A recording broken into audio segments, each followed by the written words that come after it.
अलंकापुरी पुण्यभूमी पवित्र, तिथे नांदतो ज्ञान राजा सुपात्र. तया आठवीता महापुण्यराशी, नमस्कार माझा सद्गुरु ज्ञानेश्वरासी. लंकापुरी रम्य सिंहासनस्थं, पदाभोजते तेजस्फुरद्दिक्प्रदेशं. विधीन्द्रादिदैवः सदा स्तूयमानं, समाधिस्थमूर्तिं भजे ज्ञानदेवं. समाधिस्थमूर्तिं भजे ज्ञानदेवं. 65 हरिपाठकौ च सुलभौ, सुज्ञाय चाज्ञाय च. गाथा स्वानुभवामृते रसयुते, भक्ताय मुक्ताय च. सर्वेषांच हिताय येन ग्रथितं, ज्ञानं तु गीतामृतं.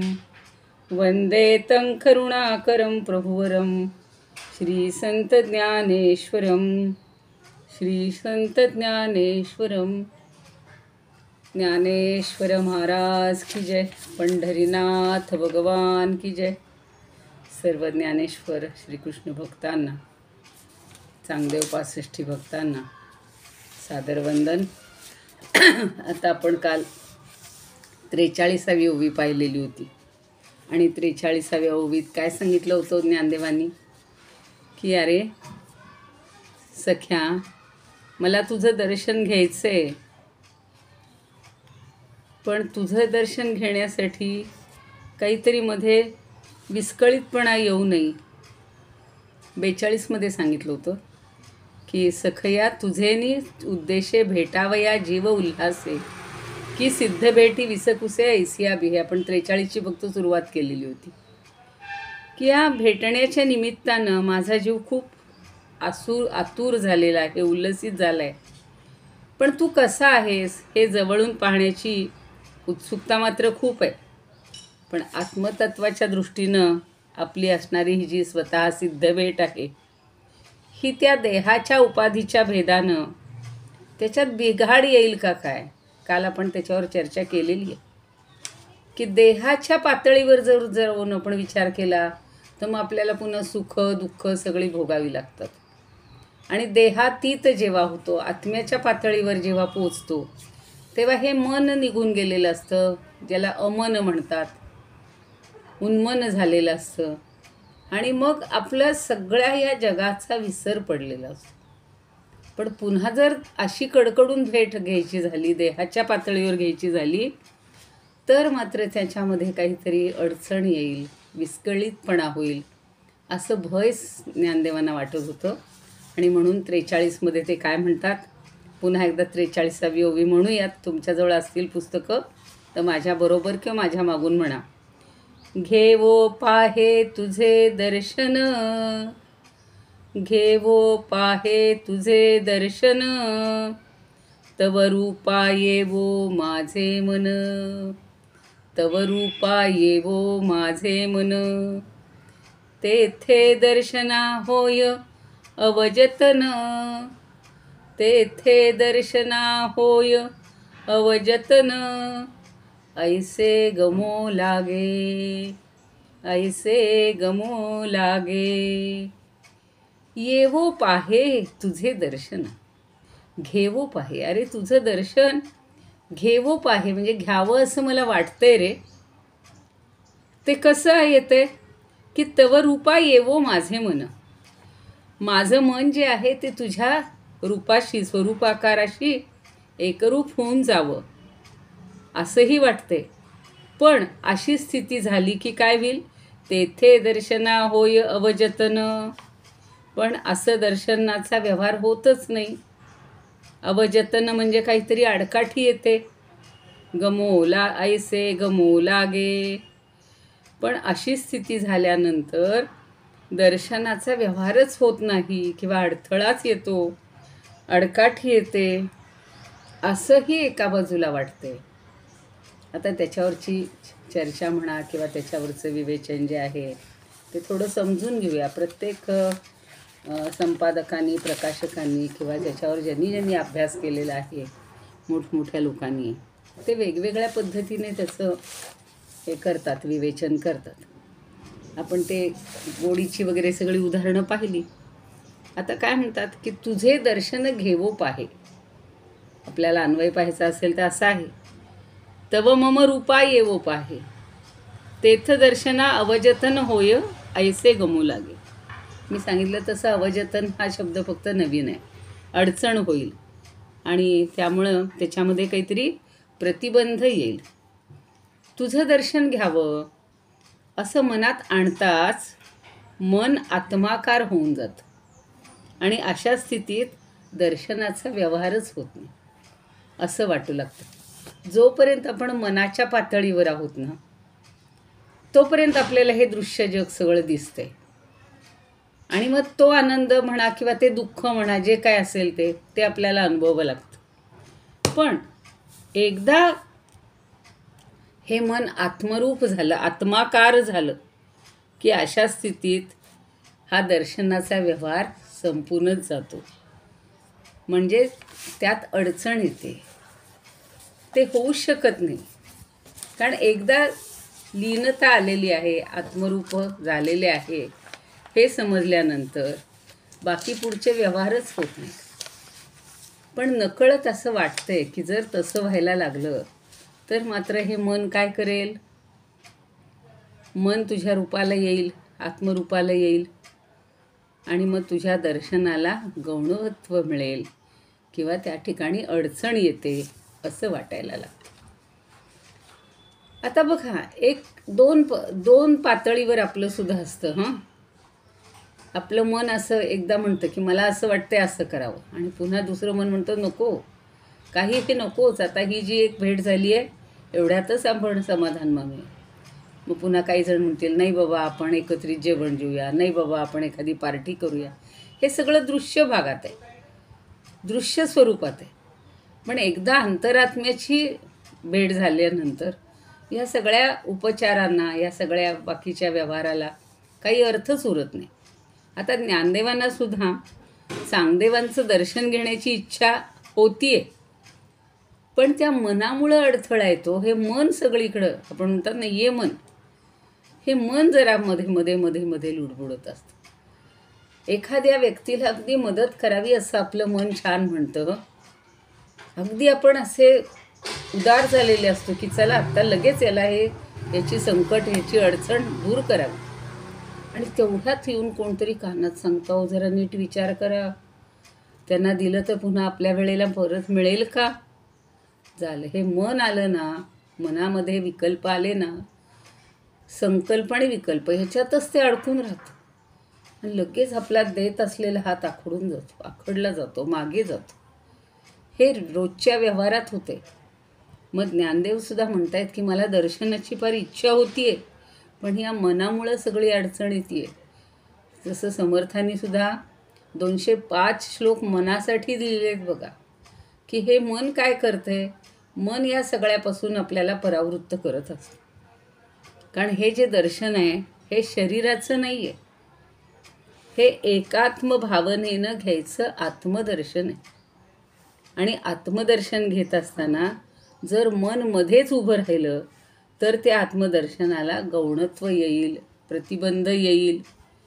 आणि आत्मदर्शन म्हणजे तर स्वरूपानंदाचा सगळा खजिना आहे आणि तो हाती लागावा म्हणून सगळा प्रयत्न आहे. पण मध्येच मनानं जरा मान वर डोकावली, मन जर वर आलं तर हा सगळा प्रयत्न निष्फळ होईल. कारण मन कसं आहे हो, मायावी आहे.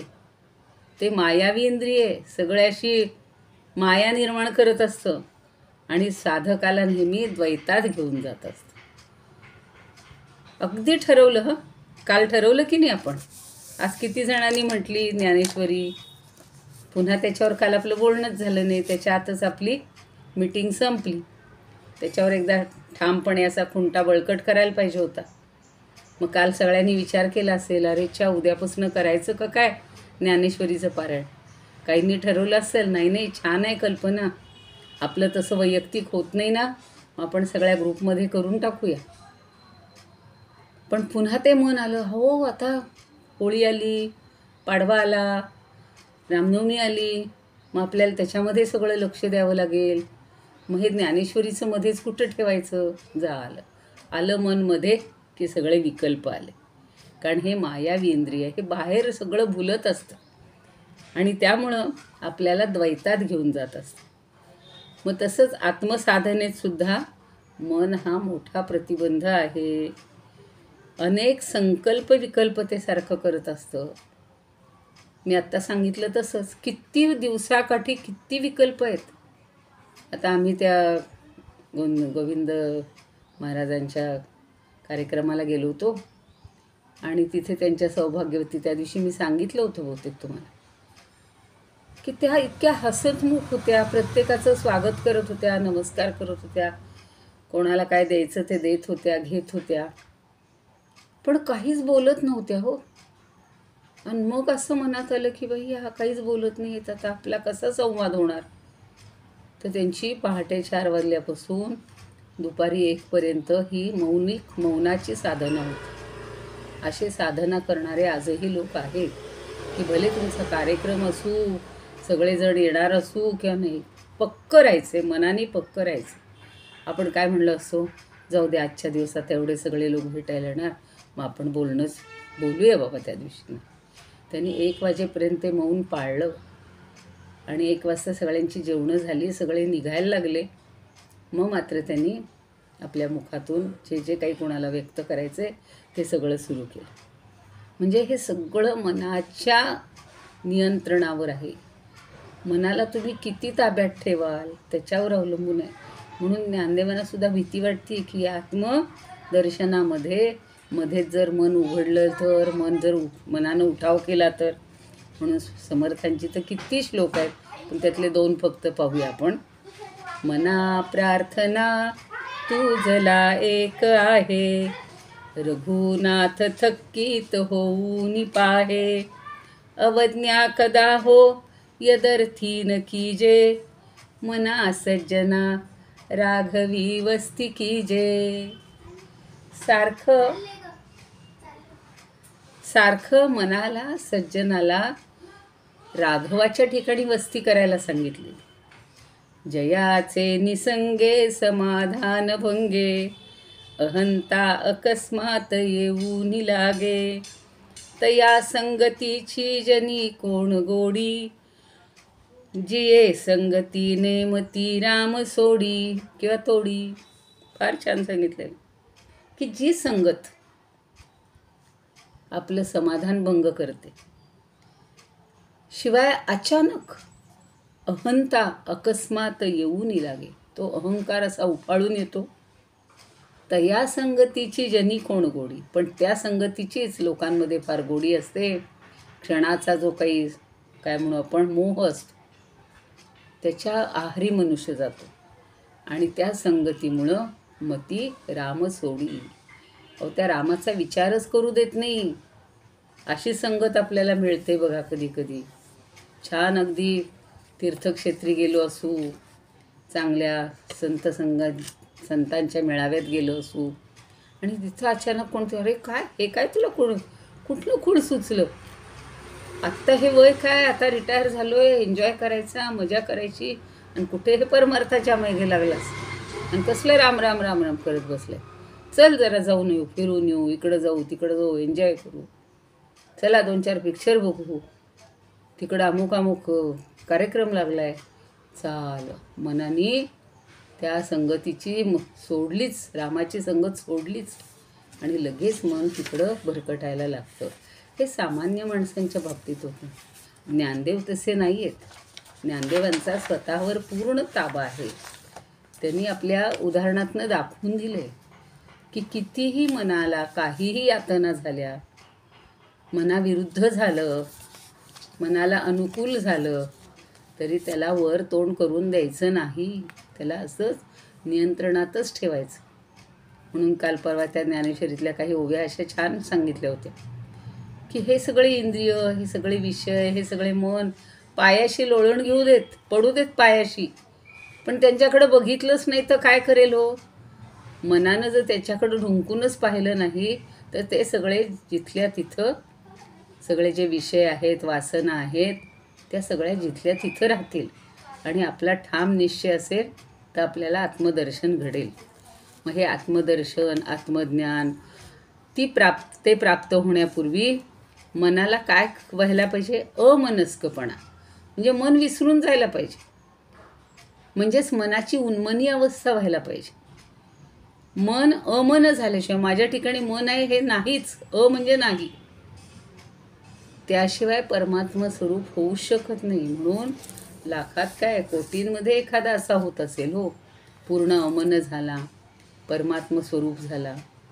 आपण प्रयत्न, वाटचाल करतोय आपण 5%, 10%, हळूहळू हळूहळू हळू आपलं मन हे अमन करण्याच्या किंवा उन्मन करण्याच्या अवस्थेत. म्हणून उन्मनी अवस्थेत एकदा कळलंय की ज्ञानदेव आणि चांगदेव हे दोन्ही मिळून एकच आत्मतत्व आहे. यांचं आत्मतत्व वेगळं, यांचं वेगळं असं नाही आहे. सगळ्यांमध्ये एकच तत्व भरून राहिले आणि आत्म्यानंच आत्म्याचं दर्शन घ्यायचं आहे. त्याच्यामध्ये द्वैत नाहीच आहे. ही सगळी अद्वैताची प्रक्रिया आहे आणि याच प्रक्रियेत शुद्ध ब्रह्मज्ञान प्राप्त होतं.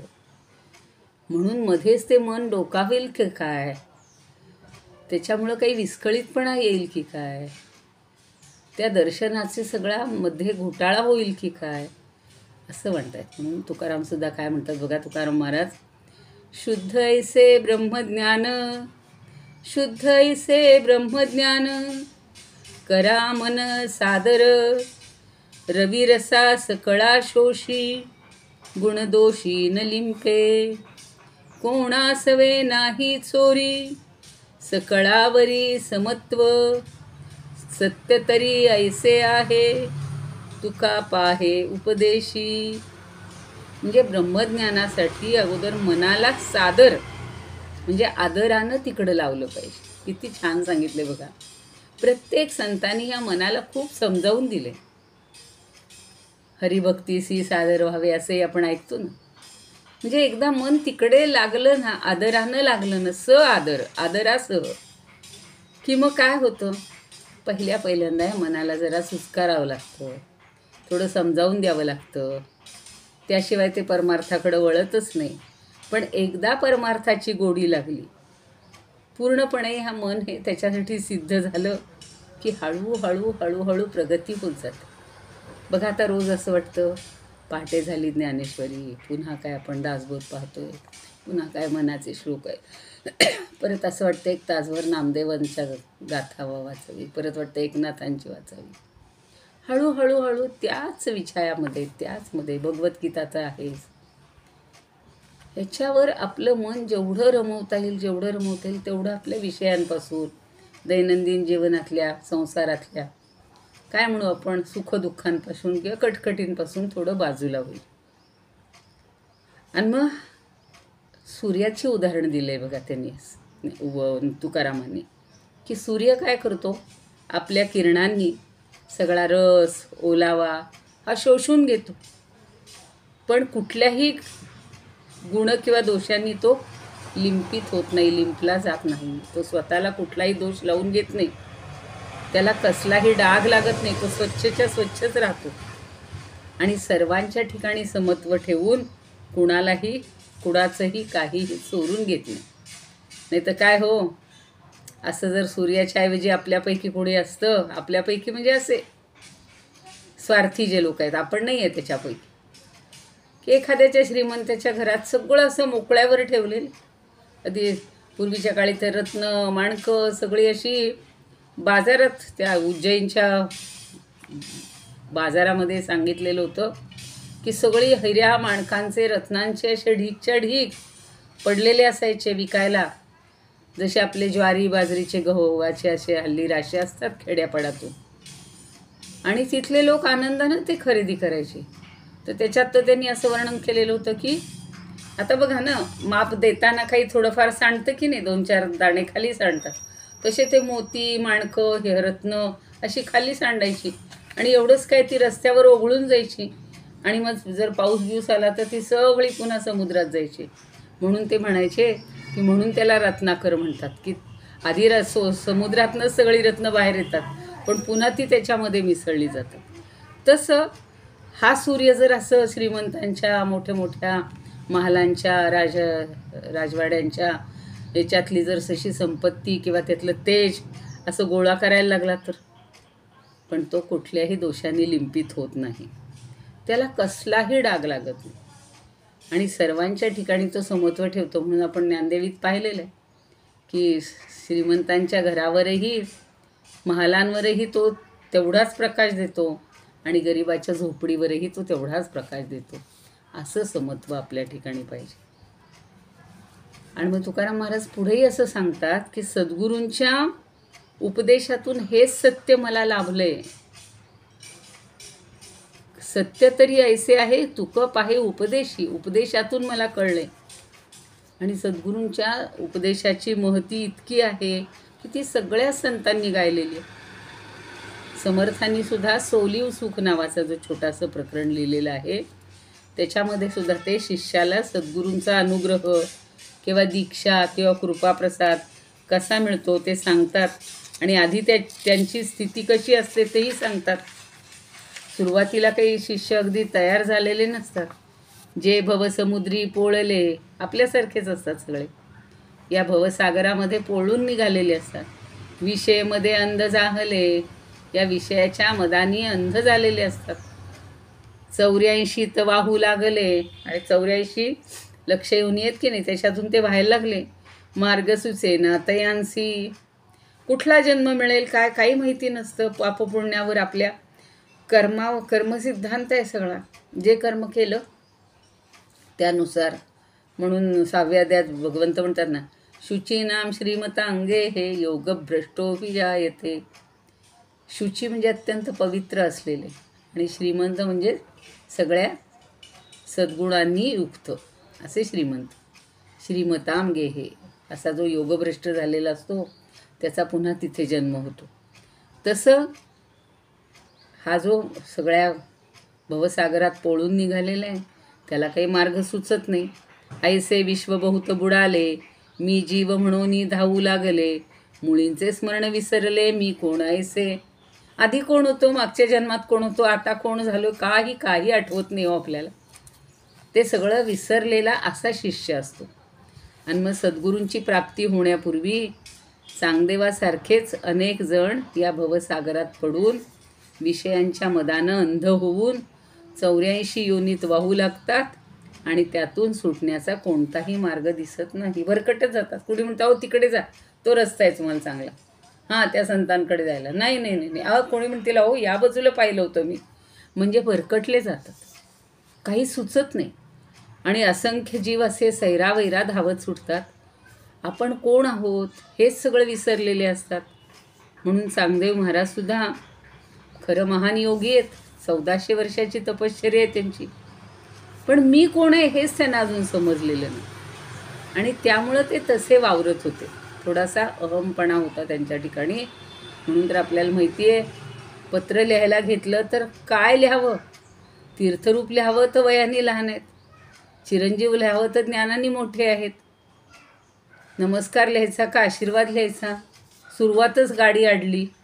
आपल्यालाही पण कधी कधी असं वाटतं, अमक्यांना पत्र लिहा म्हणले की काय लिहायचं हो, माननीय सन्माननीय महोदय आदरणीय काय लिहायचं कळत नाही. चिरंजीव लिहायचं लहान असतील तर.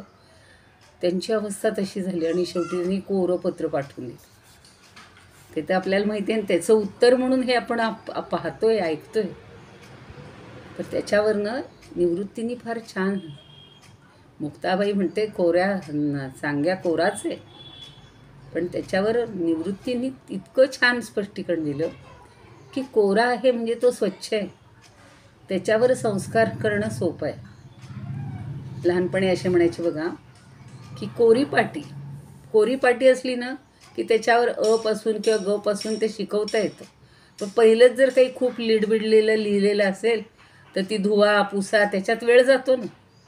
आम्ही संस्कृतच्या बाबतीत पण नेहमी म्हणायचो मुलांना, ते म्हणायचे आम्ही आयुष्यात संस्कृतची ग ख म एक ओळ शिकलेली नाही. उलट असे विद्यार्थी चांगले असतात की त्यांना जे सांगू पहिल्यापासून सांगू ते लगेच ते ग्रहण करतात.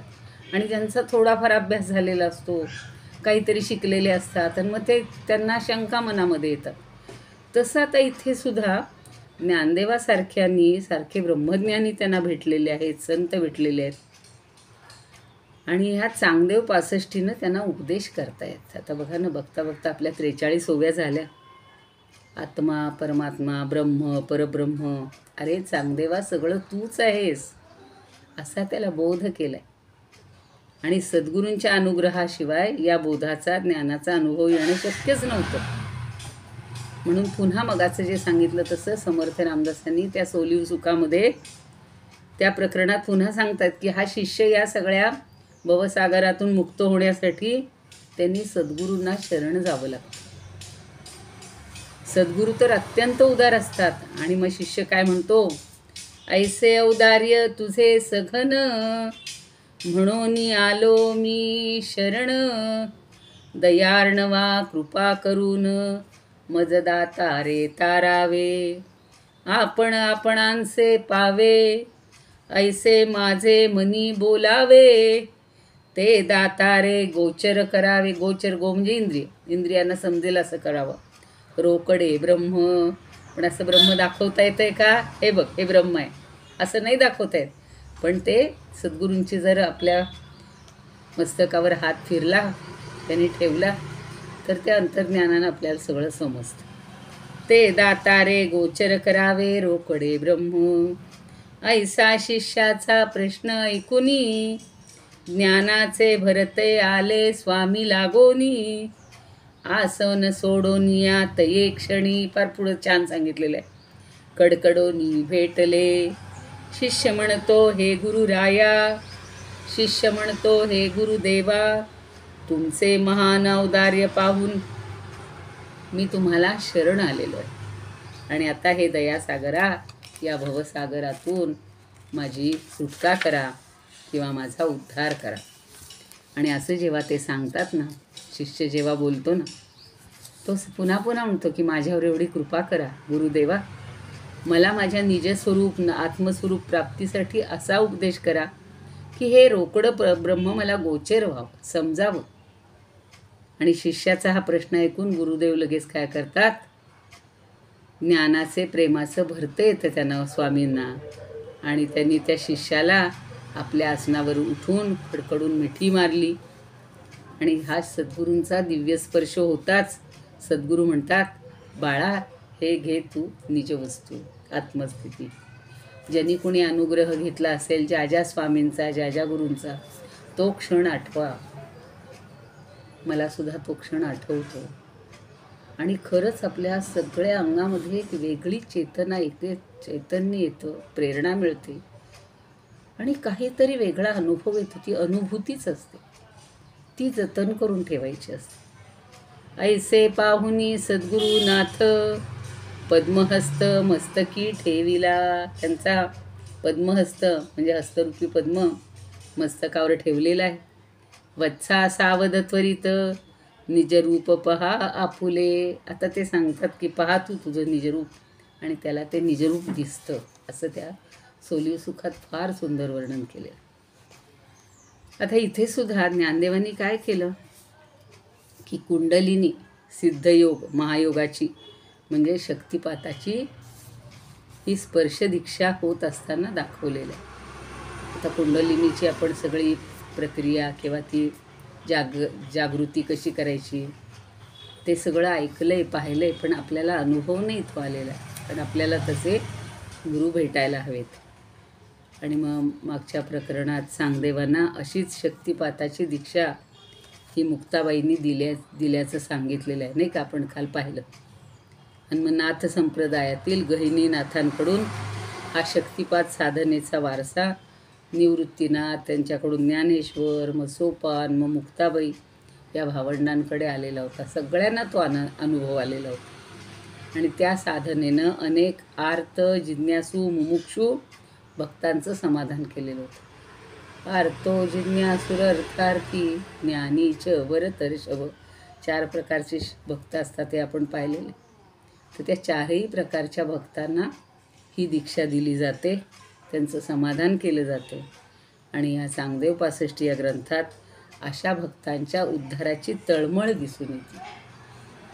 जसं आपण हरिपाठातही पाहिलं, किती विनवून सांगतात, तो किती जवळीकतेनं सांगतात, किती प्रेमानं सांगतात, अगदी प्रेमानं. हरिमुखे म्हणा, हरिमुखे म्हणा. आता आपण तेही विसरून गेलो असू. खरं म्हणजे आता आपण आपलं एक टाइम टेबल ठरवलं पाहिजे. एक दिवस हरिपाठ, एक दिवस चांगदेव पासष्टी, एक दिवस ज्ञानेश्वरी, किंवा मी म्हटलं तसं ज्ञानेश्वरीच्या ठराविक ओव्या, चांगदेव पासष्टीच्या ठराविक ओव्या, हरिपाठाचे ठराविक अभंग, असं दैनंदिन आपल्या सरावामध्ये आपण ठेवलं पाहिजे. जो आत्ता अभ्यास करतो तो अभ्यास सतत, साधनाही चालूच राहायला पाहिजे. म्हणून ज्ञानोबा हे महान शक्तिपाताचार्य आहेत. त्यांच्या हस्तस्पर्शाने रेड्याला सुद्धा एवढी प्रेरणा मिळालेली होती. वेद महिषामुखी बोलाविले, वेद महिषामुखी बोलाविले, वेद महिषामुखी बोलाविले. केवढी ताकद आहे, सामर्थ्य आहे. ते आत्मरूप एकमेकांना समजून घेण्याची, त्याच्या जवळ जाण्याची जी शक्ती आहे ती सगळ्यांना नाही आहे. रेडा तरी सजीव होता. आता मी म्हणलं तसं, परवा माझ्या मिस्टरांनी प्रश्न विचारला की सजीवामध्ये मग तो कुठलाही प्राणी असू त्याच्यात आत्मतत्व आहे, हे ठीक आहे, पण निर्जीवामध्ये कसं आहे? मग ती भिंत कशी चालायला लागली? तिच्यामध्ये चैतन्य कुठून आलं? म्हणजे तिच्यावर हात ठेवला तर ती सुद्धा सजीवासारखी चालायला लागलेली. आणि म्हणून हा सगळा विषय हा साधकांना अत्यंत लाभदायक आणि कल्याणकारी आहे. त्यामुळं प्रत्येकानं या प्रत्येक ओवीमध्ये मन लावून चिंतन करत पुन्हा पुन्हा पुन्हा त्याचा आस्वाद घेत आणि मला याच्यातनं काय करता येईल. ज्ञानदेवांनी ही सगळ्यांसाठीच सांगितलेलं आहे. फक्त जर चांगदेवांना सांगायची असती तर ते पत्र पाठवून मोकळे झाले असते आणि पुन्हा त्याचं कुठे उपलब्धी मिळालीच नसती. पण असं नाही आहे. संत हे सगळ्यांच्यावर प्रेम करणारे, सगळ्यांचा उद्धार करण्यासाठी. तर कशात मगाशीच वाचत होते की अवतार हे आत्ताच्या काळातले झालेले सगळे अवतार, तरी झाली त्याला 1200, आता आपण 2000 मध्ये आहोत, म्हणजे 800 वर्ष होऊन गेली. समर्थांनाही तशीच झाली. पण यांचं जे काव्य आहे, हे जे सगळं काय म्हणू आपण, साहित्य आहे, वाङ्मय आहे, चिरंतन आहे, ते पुन्हा पुन्हा पुन्हा पुन्हा आठवून पुन्हा पुन्हा त्याचा अभ्यास करून ज्ञाती लोकांकडून समजून घेऊन आणि हळूहळू या जगाचा विसर पडून असं जर आपण केलं तर नक्कीच आपल्याला देखील समाधान मिळेल. 44ची सुरुवात नुसती करायची, पण मग पुन्हा आपल्याला बोलायला वेळ मिळत नाही. म्हणून मी आता इथेच विराम घेते. इदमुपकर्तुं भुवन मंडलम समुदितमिव भास्करं सादरं वंदे ज्ञानेश्वरं. त्रिभुवनमाता भगवद्गीता लोकमंगला लोकविश्रुता लोकहितं संततं ज्ञायता येन ज्ञानेश्वरी विरचिता.